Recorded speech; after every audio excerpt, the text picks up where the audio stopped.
last week's in the across the globe, climate extinction activists held the world's attention in a direct action, Extinction Rebellion across the planet to resist the mass environmental crisis, not just climate, but the structural collapse, the structural assault, what I believe Eric Levitz is calling the murder-suicide pact between humanity and planet Earth. Let's watch this video from Extinction Rebellion to see what they're talking about.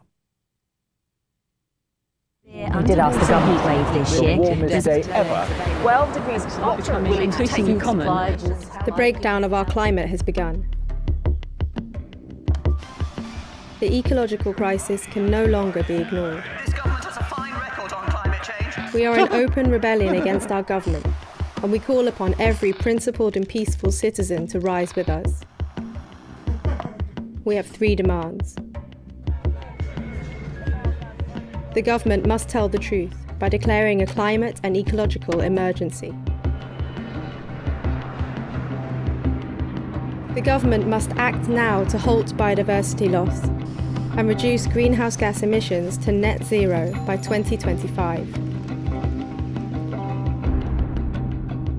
The government must commission a National Citizens' Assembly, a group of citizens chosen by lot and reflective of the demographics of the UK, together with experts and stakeholders, to vote on recommendations on the climate and ecological emergency.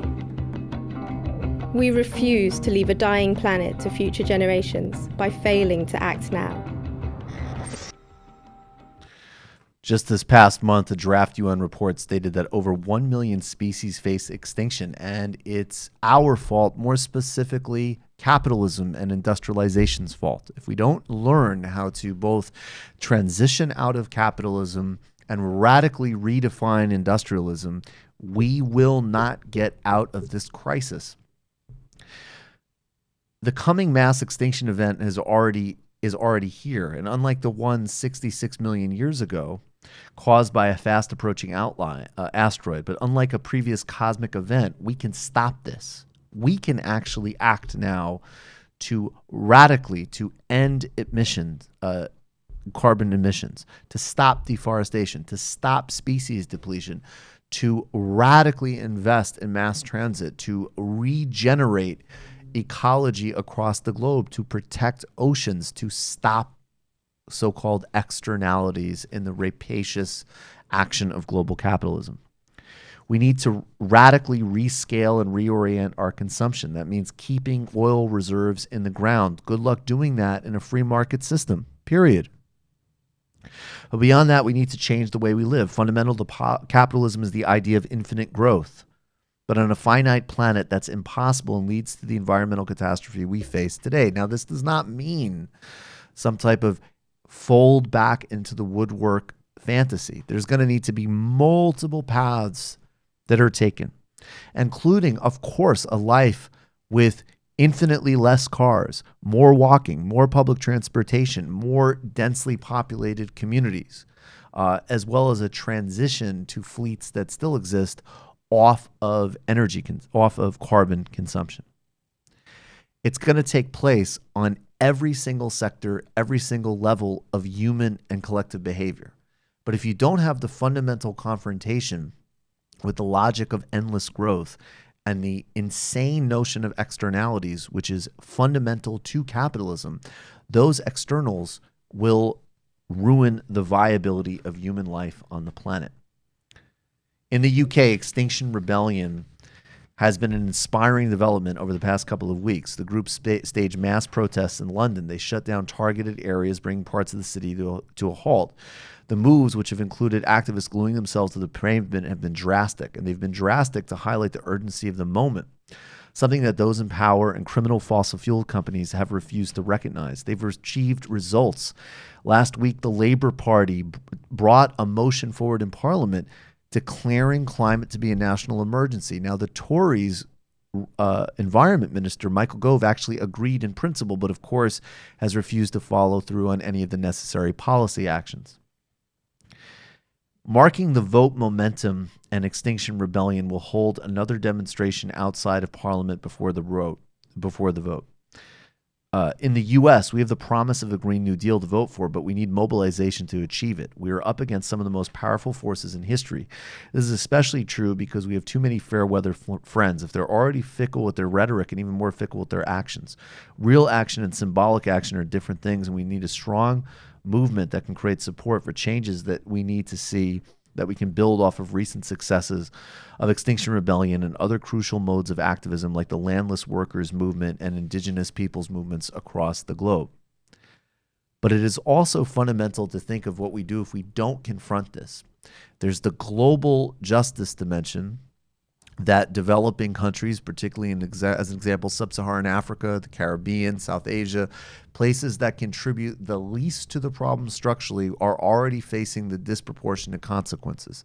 Then there's the other reality that, of course, even within our own societies, mass inequities mask the radically disproportionate effects of, as an example, how climate works and affects people in the United States.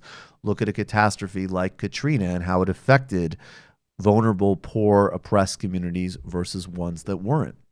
And then look at all of the major collapses in social cohesion that we are already dealing with. And imagine a highly weaponized, austerity-driven, micro-segmented capitalist societies.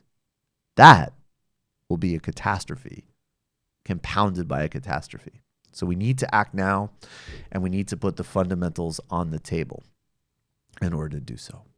Guys, you have anything you wanted to add on that? Yeah. You know, what we've seen. Fucking hey, man.